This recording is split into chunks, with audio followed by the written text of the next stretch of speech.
It's been more than a year since Pakistan was devastated by massive flooding. More than 1,700 people died and millions of homes were destroyed during last summer's inundation, which covered up to a third of the country at its peak. Now, a year later, some parts of Pakistan are still badly affected. Many people are living in makeshift homes. Financial pledges from abroad have come up short. Aid organizations estimate that up to 20 million people are still in need of support. The head of the UN has called the floods the biggest example of climate change. And with me here in the studio is DW reporter Binesh Javed to give us some more insight. I mean, you've been covering this since the very beginning. Reflecting on the floods 1 year later, how is the current situation right now? Sarah, Pakistan is still sinking. There are areas in Pakistan that are still underwater. And authorities say that floods of 2022 formed lakes that were so huge that it would take years to evaporate that water. And no amount of, no technology or no machinery can drain that water.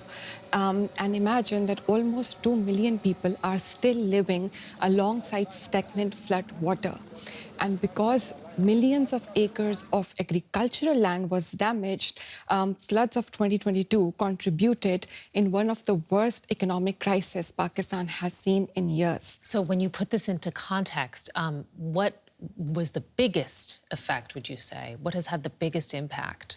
I think the floods are still destroying lives. There has been a recent report that says that 40% of the children in the flood-affected areas have stunted growth. Young mothers and women are becoming more fragile and weak because they do not have access to food and to healthcare. And UN says that nearly 20 million people, even now in Pakistan, need humanitarian assistance. But these are statistics that we know. It's really difficult to assess the psychological impact the floods had on people. Imagine women living under Islamic traditions inside their homes. All of a sudden, they were on roads, in camps with very little privacy, with thousands of schools damaged. Children lost their support network. So basically, Pakistan, which is the sixth most populous country and emits less than 1% of global emissions, but the people of the country are still bearing the brunt of the consequences of climate change. And how is the government handling all of that? Because, I mean, as you've mentioned, there has really been quite the fallout. How have the authorities been picking up the pieces or helping people to do so? I think Pakistan alone, of course, cannot manage this huge disaster. Pakistan says that it incurred losses of $30 billion US.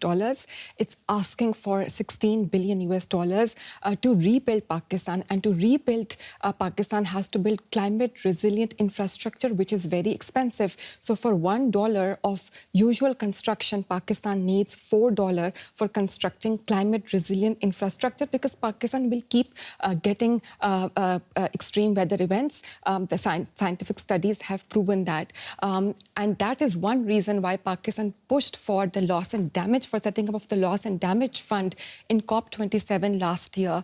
And as the world is approaching towards COP28, Pakistan is asking that finally... The UN Climate Conference, yeah. The UN Climate Conference, that not a single payment has been disbursed from the loss and damage fund till now.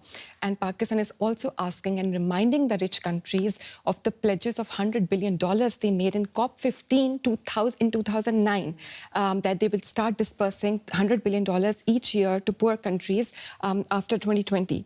That pledge has also not been made.